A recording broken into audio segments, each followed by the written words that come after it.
What's good, YouTube? It's your boy Leo coming to you guys with yet another video. So today we're doing a reaction 10 wild outside bets to become WWE champion by What Culture. I felt like this was a very interesting video because there have been times where they've actually done this in actual WWE, not even just WWE, but like AEW and like Impact and New Japan. They have done this type of scenario where somebody is really not fully built up to win the championship, but for some reason they end up giving them the championship as a shocking factor, and they never really kind of felt like an outside. They always pretty much felt like an outside pick to win. But we're gonna check out 10 people that pretty much What Culture came up with as far as being outside bets to win the Undisputed Championship or the World Heavyweight Championship or even the Women's Championships and stuff like that. So we're going to check it out right now.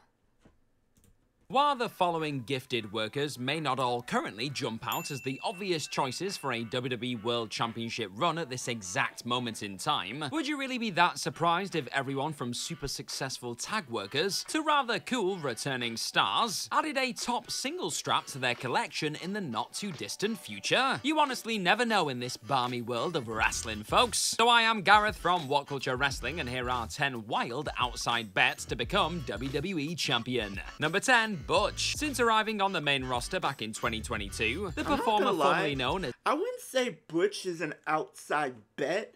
I just think he needs to get rid of this whole Butch gimmick and leave the Brawling Brutes and kind of revert back to being Pete Dunne and revert back to being the Bruiserweight that we all know, because his matches that he's had within NXT UK with the likes of Tyler Bate, you know, Walter before he was called Gunther, like those matches were very top tier matches and were pretty much candidates for like match of the year. So he needs to kind of go back to doing that type of stuff and then kind of build him up. If you even build him up, I can even see him defeating Gunther just because it, like the history that they have, and the match itself would be very entertaining. And plus he's still young. I don't know what Triple H is doing. I feel like Triple H kind of knows what he's doing. I want to give it the benefit of the doubt because he's still young and kind of just wants to wait for the right time to push him. But I think sometimes when they're young, you can build stars as like they are now so they can be big stars once they get into the future. As Pete Dunne hasn't exactly enjoyed a golden spell on Friday Night SmackDown. The game has clearly always been a huge fan of the Bruiserweight though, and is no doubt waiting for just the right moment to start nudging the former NXT UK champion further up the card. Admittedly, his chances of dethroning someone like the Tribal Chief right now are somewhat non-existent. But if Butch were to somehow end up on the red brand in the coming months, and felt like challenging whoever was holding the World Heavyweight Championship at the time, one of the strongest workers on the roster snapping his way to an unexpected victory actually feels like the kind of wild, bold move Papa H would pull to both get even more eyes on the product and suddenly catapult one of his faves into the main event scene. Who's your favorite British WWE wrestler of all time? Is it Pete Dunne or somebody else? You let me know in that comment section right down below. Number 9. Maxine Dupri. At time of recording, Maxine Dupri has thrown down in a grand total of 2 main roster contests. I would say an outside bet only because she really hasn't wrestled much like on actual television. She may be competing on house shows, but I'm not too sure. But she really hasn't competed very much. I know she recently competed in the that battle royal that they did last week, and I think before that, I think she had a match. I think she had a match with Valhalla, and I think that was the only 2 matches that I can remember. Comment down below, let me know, have there been any other matches outside those 2? Like, because those are the only 2 I can come up with right now. She competed in the Battle Royal and competed against Valhalla a couple of months ago. So those are the only 2 I think she's competed in.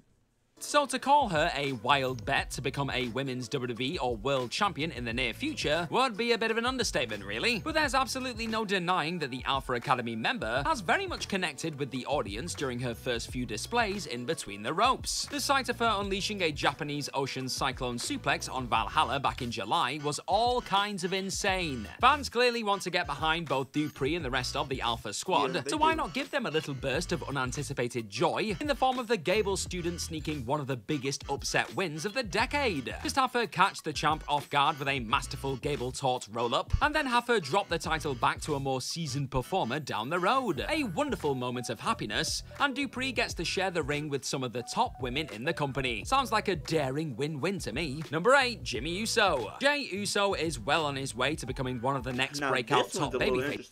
Because if we were being honest about everything, Jey Uso is literally like one of the most over in the entire WWE right now. I think if we actually want to talk about the people that are most over right now in WWE, you have to say Jey Uso, Cody Rhodes, Seth Rollins, Sami Zayn. I feel like, and LA Knight. Those are the top 5 most over as far as baby faces go right now. And Jimmy Uso, you know, he hasn't really done much. You know, I feel like maybe at some point in the future, maybe they put him in a storyline where he can maybe challenge for like a singles mid-card championship, or like, you know, like whether it's the US or him, you know, kind of, they want to keep them split for a little while longer, than have them have a feud. Honestly, I would love to see them feud, because I know they're going to probably end up doing that match at Mania. Just imagine if one of these guys were able to pick up one of the mid-card championships going into Mania, and you have them not only feud, but also feud for a championship outside of the tag titles. That would make the storyline even more interesting. Granted, I feel like people are going to say they don't necessarily need a championship just because of how, you know, how it's just pretty much family oriented. But I still think that would be another thing to add to the storyline to make it even more interesting than it already is. So them adding a championship, would it be the mid card or them challenging for, like, you know, a US title? I think that would be interesting though. In the company. However, over on SmackDown, there's another Uso who has quietly begun to find his voice as a singles performer too. Now sure, it does very much seem like Solo Sikoa is the one being groomed to become the next head of the table figure, but Jimmy Uso has also shown flickers of undeniable top star charisma in his recent battles with John Cena and LA Knight. And should Jey or Solo ever end up with either the undisputed WWE Universal or World Heavyweight Championships over their shoulders, then having Jimmy suddenly spoil their title run would potentially be a riveting piece of booking. You could even have Jimmy charge onto the Red Show, challenge and screw the World Heavyweight Champion out of their gold, and then set up an All the Marbles clash with Roman Reigns at some point. Number 7, Chad Gable. And if you're gonna strap up the Alpha Academy's newest recruit, then why not have the guy? I'm a little, you know, iffy on. I'm a little iffy on this one because Chad Gable, I feel like, isn't an outside bet to become WWE champion. If you were to say champion, I would say no, but maybe if it's I guess, well, he does say WWE champion, but I mean, I don't see him being an outside bet. I just think he needs to get a little bit more wins, a little bit under his belt, and kind of face a little bit more of the main event caliber talents. And then maybe you can try to put the title on him, because I think he would work as a champion just because I feel like people can get behind him. We've seen the match he had with not Chad Gable, but Gunther, and that match was great. Just imagine if he were to face somebody like a Roman Reigns and you actually just let him go. I think that match could be very interesting. And even if it wasn't for the championship and you have him defeat somebody like a Roman Reigns, that's going to propel him to the next level for sure. And he's definitely going to be a shoo-in to become champion. I think, honestly, if we're being honest with ourselves, he should get drafted back to SmackDown in the draft if he's not Intercontinental Champion by then. Have him win the U.S. Championship at whenever, because he is definitely ready to become a mid-card champion any day now. Gang's leader and one of the most entertaining and likable babyfaces on WWE TV today lift a World Championship belt too. The reactions Chad Gable was generating earlier this year in the lead up to and during his eventual war with Gunther on Monday Night Raw suggested that WWE have a real top player just waiting to go in the multiple-time tag champion. Also, with Triple H leading creative, the whole he's not big enough to be world champion way of thinking will likely be on its way out of the company as well. Gable would be the sort of eye-catching workhorse world heavyweight champion. Triple H, he's not one of those guys like Vince, like he pretty much cares about, like, you gotta be a certain way. Like, if you've seen his work and it's what he's done for NXT, think of the people that have done great things over there. Like, Finn Balor was a great NXT champion. Shinsuke Nakamura, great NXT champion. Johnny Gargano, the first ever Triple Crown champion in NXT. Like, when people think NXT, you think people like those guys and Tommaso Ciampa and people like that. Honestly. So, if you were to have somebody like him in the mix, hey, sign me up. Also quite brilliant, Seth Rollins could only dream of being, producing technical and electric classics with opponents of all shapes and sizes. Right. Gable shooshed his doubters long ago, so great. Pass him the ball, Paul. Number 6, Chelsea Green. Chelsea Green has secretly had quite the 2023. Admittedly, picking up Women's Tag Team Championship gold isn't anywhere near as much of a career highlight as it should be at this current moment. Nope. However, co-champion Green has repeatedly shown an ability to pop the crowd with her constant squabbles with management, and her whole entitled gimmick is tailor-made for a run as a top women's champion. Green has more than shown her worth since that embarrassing 5-second Royal Rumble comeback, having her create even more comical headaches for Adam Pearce and anybody else to deal with. For a few months as a relentlessly unsatisfied WWE Women's or Women's World Champion would be a riot. Number 5, Bronson Reed. Here's one thing you need to do before buying anything online. Like, don't spend another dime on Amazon until you watch this. Maybe I'm just thinking of the wrong He may possess the ability to make Wade Barrett orgasm at ringside via tsunami, but it's fair to say Bronson Reed is only just starting to make something of a splash on Monday Night Raw. Those first few months that followed his rather silent debut / return to the sports entertainment sphere were pretty dull and uninspired. Reed never felt like the sort of wrecking ball or terrifying monster he certainly could be if the company properly decided to run with the Bronson Project. However, his recent smashing of the likes of Ricochet and Chad Gable have offered a few enjoyable hints of the sort of relentless and frightening world title holder that is just waiting to be unleashed here. Maybe adding someone like an MVP to his overall package to present him as more of a box office prize fighter. Reed could go from mid-card bully to top. Adding MVP to him, I think, could be interesting, only because he could be like a silent assassin type of character where he doesn't talk much. He pretty much just let the in-ring work speak for itself, or let his in-ring work do the talking for him. So I think that could be a route that they could go if you want to potentially put a world championship on him.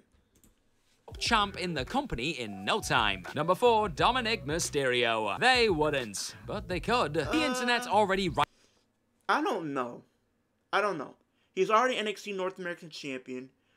I think he is going to be a WWE champion or a world champion probably within the next year or two. If he stays like he is now, and he keeps getting like this heat that he's getting when he's on the phone, like on the microphone and stuff like that, he's doing his promos, I think within the next year you could potentially pull the trigger and have him win a world championship. Like the World Heavyweight Championship, not the Undisputed Championship, but like the World Heavyweight Championship that's on Raw right now. I think if they were to do that, I think it would send shockwaves throughout the entire WWE, because people would be so pissed, and it would just be so funny to see how people's reaction would be. You see how people's reaction was when he won the NXT North American Championship the first time. Just imagine if you dial it up just a little bit, and he beats Seth Rollins to become World Heavyweight Champion. Oh, boy. Or even if this is not going to happen, but just imagine if they were to do that with Roman Reigns. Oh boy, people would be pissed about that one. Rioted the first time the King of the Booze, Dominic Mysterio, shocked the world by walking out of developmental as the new North American champion. Can you imagine the fury that would erupt on the Red Show each week in the wake of Mysterio and the Judgment Day stealing the World Heavyweight Championship away from a workhorse babyface champion? It'd be deafening. Yep. Whether the company then opted to have this astonishing world title victory eventually result in the official implosion of the Black and Purple faction, or simply allowed another super hot babyface to eventually save folks from a period of horrendous dominance. The more you think about this wild scenario, the more it kind of makes sense, doesn't it? Number 3, Carlito. A United States Intercontinental and SETA Tag Team titles were picked up during Carlito's first stint in the WWE system, but the talented potential main eventer never lifted the big one. This backstabbing menace is well and truly back. This swole Carlito Carlito 2.0 already looks that little bit more like a top star. And if he really puts his heart and soul into achieving what he once looked destined to all those years ago, why couldn't the cocky and effortlessly cool worker finally add that world title belt to his collection? Bobby Lashley did something similar a few years back, returning after a significant spell away before eventually growing into one of the promotion's most reliable top guys. But if Carlito is serious about this latest bite of the apple, the sky could be the limit. Number 2, Omos. He may have almost entirely disappeared from WWE. Absolutely not. He's an outside bet for a reason. No. TV after WrestleMania 39, but there's a reason Brock Lesnar was happy to share the grandest stage with the mighty Omos a few months ago. There's some serious money to be made from this genuine dinosaur of a human being. Now, a deceptively explosive titan, the one-time tag team champion, is not. But a giant, undisputed WWE or World Heavyweight Champion doesn't necessarily need to be. Instead, having Omos simply swat away his puny challengers in fun sprints would likely be enough to finally establish the hit-and-miss big lad as a monster to take seriously. Again, 5-star in-ring classics won't be guaranteed by any means. However, it's been a while since a real giant has taken a world championship by force on WWE programming. Would be a fascinating experience. Number 1, Pat McAfee. WWE love them some crossover stars, folks. And while the idea of Logan Paul one day McAfee just coming in and win a world championship, that would be shocking. Being asked to carry a WWE World title into everything from his own podcast to his silly little boxing matches is one that feels more possible by the year, but it's clear Pat McAfee's heart is still very much in this balmy business, and he would likely jump at the chance to punt his way to undisputed Universal or World Heavyweight Championship glory, what would no doubt be one of the most surreal visuals of the decade. Then you can go one of two directions. You can either just have McAfee drop the strap back to a full-time player and hope that the eyes the passionate former NFL star brings to that moment help elevate someone else. Or you can let the Pat McAfee show host take the WWE brand into his various shows and have him promote the hell out of all things sports entertainment for a while. Either way, it'd unquestionably be an extraordinary move, but one that could create an instant viral moment and get WWE's name back in the mainstream headlines. So that's our list. Know of any other wild outside bets to become WWE champion? I mean, he's had a lot of great points as far as stars that could potentially be some outside bets to win a world championship. I think Pat McAfee is definitely up there, should be, because he's really not there like that. Some of them I feel like in my opinion, weren't really outside bets. I just feel like they need to book them and actually put them in storylines where people can get more invested in them as a character, as a wrestler, and stuff like that, because the more you get exposure to the fans, the more that they can actually get noticed, and more people can actually get into them and get behind them to push them towards winning a world championship or just a championship in general. So I think that is something that what I would have to say as far as my take on the whole video and stuff like that. But make sure you but that is the end of the video, guys. Make sure you super kick that like button, Superman punch that post notification bell, and spear that subscribe button. We're on the road to 700 subscribers. We're getting closer and closer to that milestone. But yeah, comment down below who do you guys like, and give me your opinions as far as outside bets becoming a WWE champion. Do you have anybody that's on this list, or do you have a potential list of your own? Leave it all down in the comment section down below. But I appreciate everybody tuning in, and I'll see you guys in the next video.